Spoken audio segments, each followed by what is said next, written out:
Hi crafting friends, welcome back to my channel, and if you're new, a special welcome. My name is Lisa. This is a glimpse of the project we're going to be making today. I used a $1.25 frame from the Dollar Tree, and I combined that with some vintage jewelry, some costume jewelry, as well as many embellishments from Totally Dazzled. The sky's the limit. You can buy costume jewelry almost anywhere.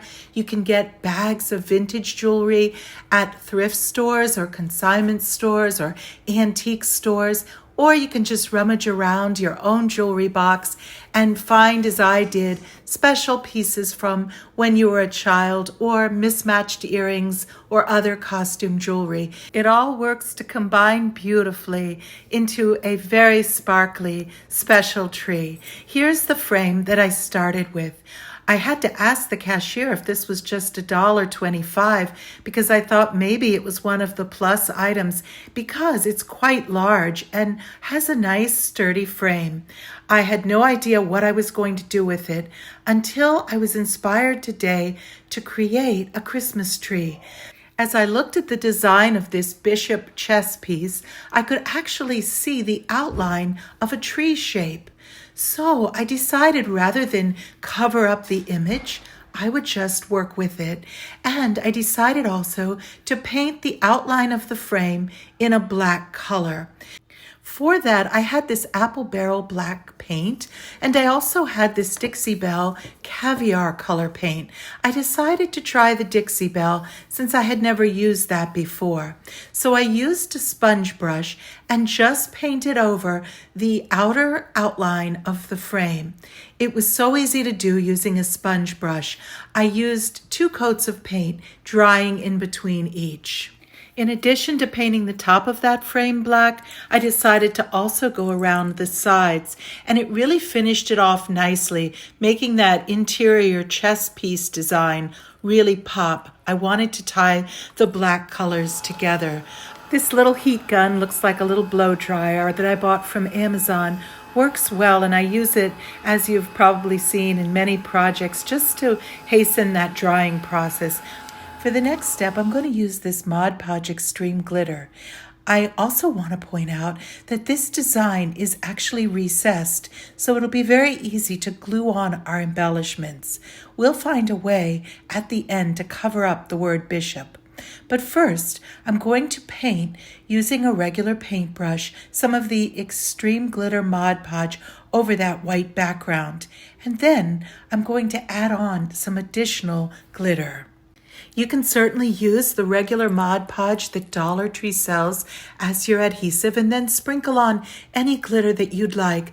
This is a very fine glitter from Amazon, and it creates a lovely shimmery top coat suggestive of snow just starting to fall.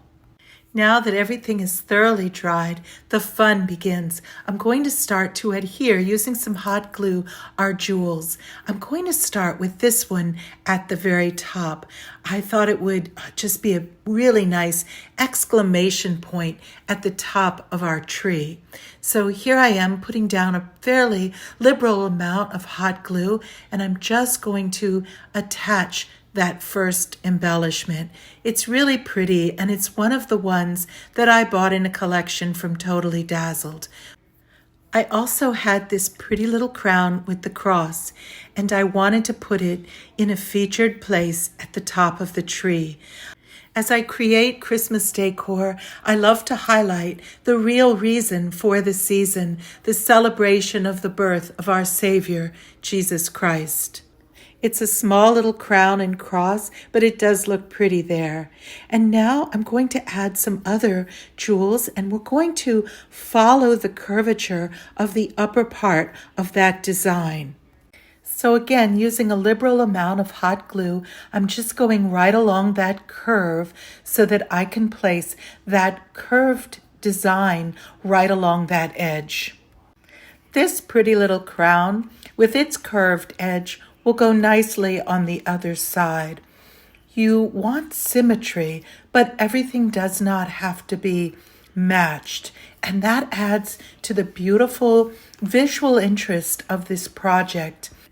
Now, as I go down this curved edge, I'm just continuing to use the hot glue to apply the different jewels. As I choose the placement for each, I just try to follow that curve of the design. This little car carrying home the Christmas tree is so charming. It's also one of the Totally Dazzled embellishments, and I just love that little piece, so I fit it in toward the top. Next, I'm going to continue going down, and as you can see, I've added in now some colorful jewels, again following the contour of the design.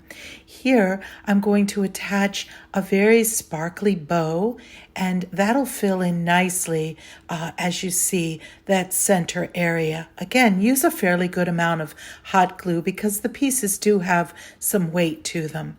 Once I get that one in place, then you'll see I'm going to add those colorful jewels going down. I have a little whimsical Santa Claus carrying his pack, as well as this oval that has the red stones that I thought would really follow nicely the contour of this portion of the design. And on the other side, I'm adding our charming little Santa Claus carrying his pack. These are also embellishments from Totally Dazzled, and they just fit beautifully into that center area. I'm adding a little bit of the fine glitter because I want to cover up some of the hot glue that I exposed in that spot. So this is a great way to do it. You can see it's coming along beautifully so far. And now we're going to work our way down toward the base of the tree.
Now that all the embellishments have been applied, I'm going to use some of this Mod Podge glitter to try to fill in that wording.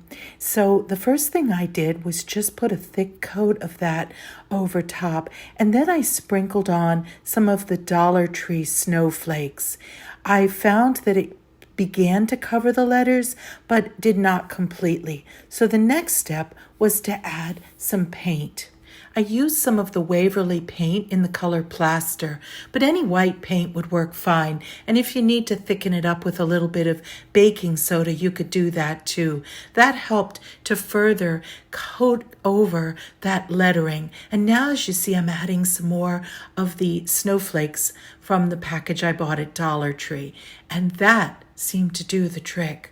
I poured the excess snow back into the baggie, and now, as you can see, All of that snow that's been falling has beautifully accumulated around the base of the tree. The last thing to add is the trunk. And to do that, I used some of the bling wrap from Totally Dazzled. I just cut a strip of it and used some glue to attach it to the bottom of the tree, creating a sparkly tree trunk. I would love to hear your comments about this project and to hear of any ideas that you may have or projects that you would like to see. Please do consider subscribing if you haven't already. I post new videos every week and I've got lots of beautiful Christmas DIYs planned. Until then, take care and God bless.